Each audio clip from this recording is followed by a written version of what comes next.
클래리티 법안 통과 소식에 비트코인이 8만 1천 달러를 돌파했다는 환호는 단 이틀 만에 차가운 현실에 부딪혔습니다. 수많은 뉴스 헤드라인들이 디지털 자산의 제도권 편입이라는 장밋빛 미래를 읊조렸지만 시장의 숫자는 왜 이리도 단호하게 다른 길을 걸었을까요? 우리가 보고 있는 것은 단순한 가격 변동이 아닙니다. 이 법안과 시장의 복합적인 움직임 속에 보이지 않는 거대 자본의 그림자가 어떤 새로운 판을 짜고 있는지 오늘 우리는 그 민낯을 들여다볼 것입니다. 미국의 새로운 규제 프레임워크가 과연 비트코인을 안전한 제도권 안으로 끌어들일 수 있을까요? 아니면 또 다른 함정의 시작일까요?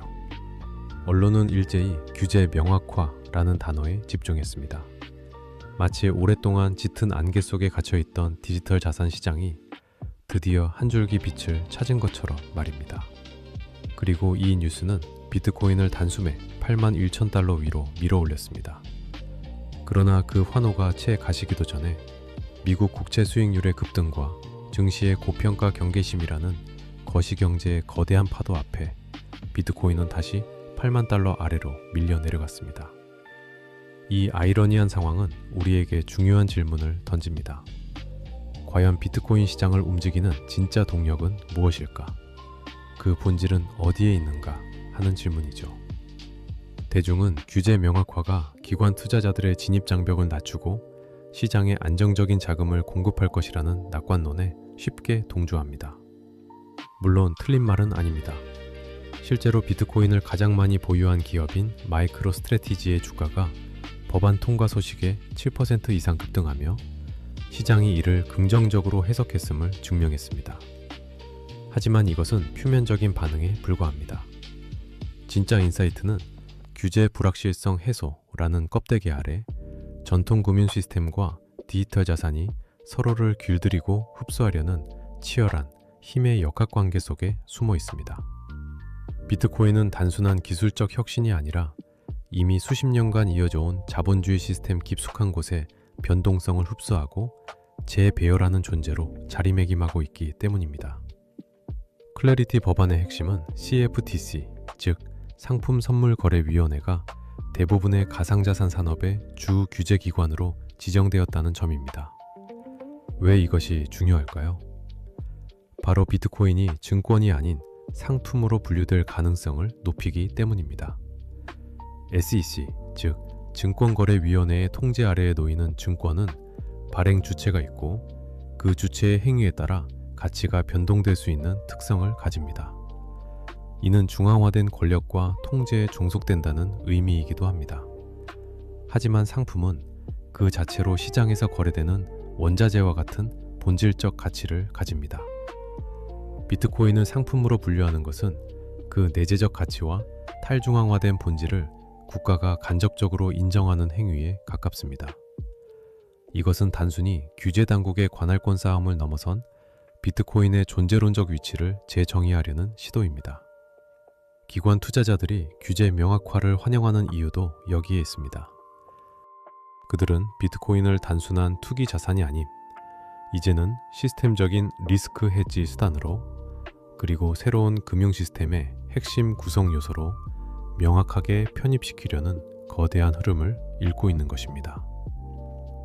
마이크로 스트래티지의 주가 급등은 이러한 장기적이고 구조적인 자본 배분 전략의 강력한 신호탄이며 단기적인 가격 변동에 일희일비할 수준의 문제가 아니라는 것을 명확히 보여줍니다.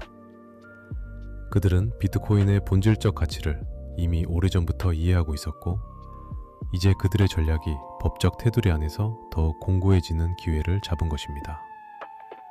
하지만 이 법안의 긍정적 효과를 덮어버린 거시 경제적 요인들의 압도적인 힘 또한 간과할 수 없습니다. 미국 국채 수익률의 급등과 증시 고평가 경계심이라는 것은 결국 전 세계 자본시장의 거대한 중력을 의미합니다. 모든 자본은 이자율과 위험 프리미엄이라는 두 가지 거대한 힘에 의해 끊임없이 움직입니다. 중앙은행의 유동성 공급과 회수, 즉 금리 정책은 모든 자산시장의 혈액순환과 같습니다. 규제는 이 거대한 자본 게임의 규칙을 정할 수는 있지만 게임이 펼쳐지는 필드 자체를 바꾸지는 못합니다. 필드의 기후, 즉 거시경제 환경은 여전히 전통 금융 시스템의 불안정성, 다시 말해 화폐의 신뢰성 문제에 의해 좌우되고 있기 때문입니다. 우리가 사는 시대의 본질적인 문제는 근본적으로 화폐의 가치가 끊임없이 침식되고 있다는 데 있습니다. 국가가 무한정 화폐를 발행하고 부채는 기하급수적으로 늘어나며 이에 대한 신뢰는 점차 약해지고 있죠. 이 거대한 자본주의 시스템의 모순이 지금 비트코인과 같은 새로운 형태의 화폐를 향한 거대한 전환을 필연적으로 만들고 있는 것입니다. 클래리피 법안은 이런 복잡한 게임판 위에서 주재당국과 디지털 자산 기업, 전통 금융기관, 그리고 투자자들이 서로 간의 전략적 상호작용을 통해 조정 게임으로 전환하려는 시도로 볼 수 있습니다.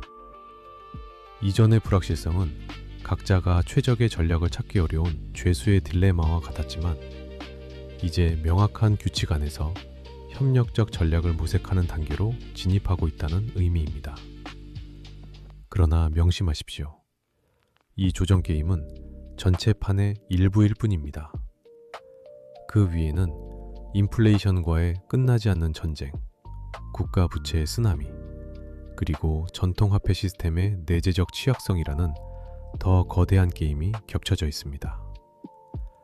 이 게임의 결과가 비트코인의 진정한 가치를 결정할 것입니다. 클래리티 법안은 어쩌면 비트코인을 전통 시스템의 부속품으로 편입시키려는 시도로 비칠 수도 있습니다.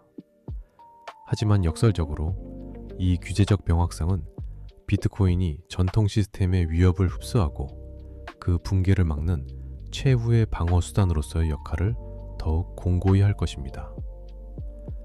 전통 화폐의 내재적 취약성이 심화될수록 정부와 중앙은행의 약속이 흔들릴수록 비트코인의 수학적 희소성과 탈중앙화된 신뢰는 더욱 빛을 발하게 될 것입니다.